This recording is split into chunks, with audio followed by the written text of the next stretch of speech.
Hey everyone, welcome back. So let's understand about the AI agents in bit more detail. We have already understood about different AI terminologies in the starting of this course, but let's deep dive into the AI agents, what exactly they are, how they are different from the standard AI. For example, the AI assistants, Google Gemini or Microsoft Copilot or ChatGPT, how the agents are different from these. And then we'll progress further to the MCP section and we'll start building hands-on applications or hands-on usage of all of these terminologies into the test automation and QA. So if we talk about the AI agent, what exactly the AI agent is, it basically, you can think of it as a system or an AI system that can not only has the brain but also can take actions on behalf of what you exactly want to perform. So for example, in the prompt I can say launch the web browser and open this particular URL.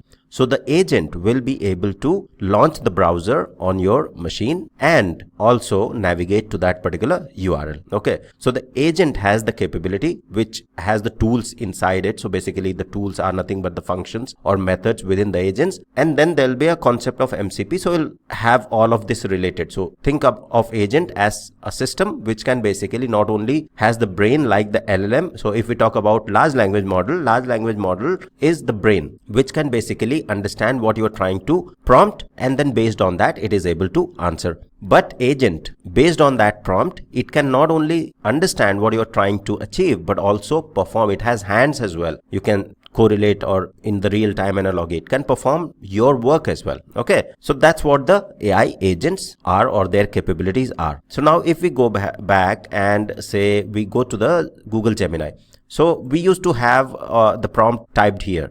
In the background, when you send this prompt, there are models, the large language models, wherein this prompt goes and you get the response. So if we talk about the traditional or standard AI, the standard AI functions something like we have user prompt. Okay, so you type in the user prompt in the wherever, so whichever tool you have. So you have Google Gemini or in even Microsoft Copilot. If you are in the ask mode, you simply type something, okay, in the Microsoft Copilot. Then this user prompt you send, okay, and in the background there is brain. What is that brain? The brain is the large language model. So this user prompt you send, and then this large language model is the brain. It understands your English text or whatever language you have typed in, and then it basically responds with the answer. So mostly textual, images, etc., all of those. But if you say in the user prompt, go ahead, open the browser, Chrome browser, and then navigate to this specific website in any of these tools. For example, if we go here, okay, if I say open Chrome browser and navigate to google.com, okay, let's see what happens. Now this is the AI assistant, which is Microsoft Copilot. You will see that I don't have ability to directly open or control applications like Chrome on your device, but you can do it yourself in just a couple of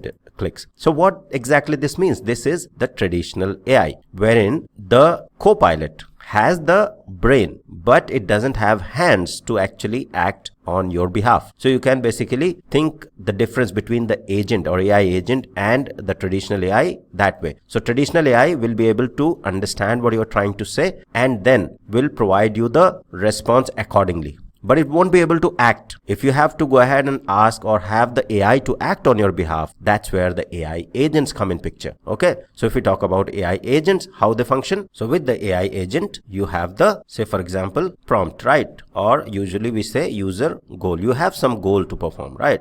So which is nothing but you are prompting. You type in the plain English, okay, and then you have the AI agent. Okay, so this basically whatever your user goal is, you just basically send it to the AI agent. All right, and then agent has the memory. Okay, so agent, whatever you are, say for example, typing in here, it has that context window that we have already understood about the context window, right, in GitHub Copilot. So it has that memory, so it remembers. Say for example, I asked navigate to the Chrome browser and or open Chrome browser and navigate to google.com. So this will, the memory here will store that first prompt. Okay, then I go ahead, so it has this memory as well. Okay, so we can say dotted line here, so it has this memory as well.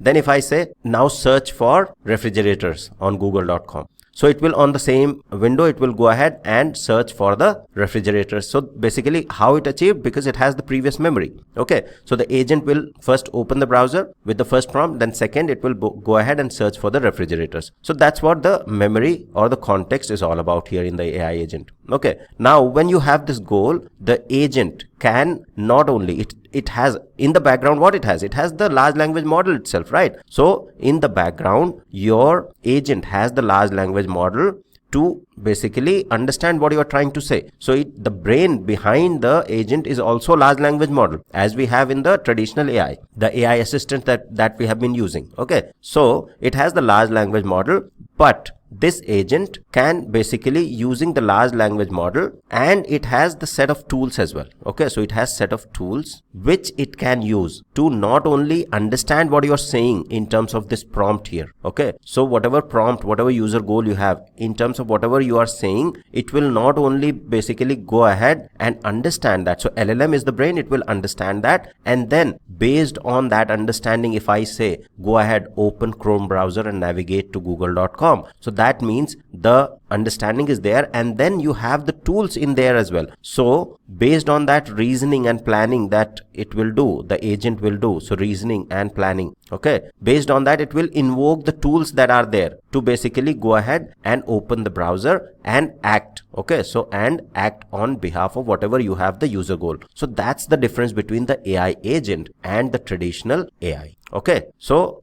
if we talk about a real life example, for example, I want to go ahead and book the flight from destination A to destination B. So what agent can do is, in the prompt I'll type in, say for example, book the flight from, or research the flights from destination A to destination B, it could be any destinations, and book the cheapest available flight from these destinations. So AI agent will have the brain as large language model which will understand this prompt, and then the tools will help to navigate to all the relevant travel website, get all of the data. It will basically go ahead and have those APIs, search engine APIs and everything to search for the flights available between A to B. Then it will reason which are basically the cheapest ones, and based on the cheapest one, it will go ahead and also, if you say go ahead and book the flight as well with these details, then it will go ahead and fill out all those details and book your flight as well. Okay, so agent is brain with reasoning and acting power. Okay, so in the brain section it's still LLM, but then there are tools which help the agent to actually perform actions. Tools give agent hands to actually work. So that's the difference between the traditional AI and AI agent. I wanted to explain this in detail because you need to have this understanding to clear any interview. These are the in-depth detail that you as an AI test engineer, SDET, AI architect, you need to go ahead and understand these, because next topic will be progressing towards the MCP, and then we'll understand about the AI agent and MCP correlation there as well.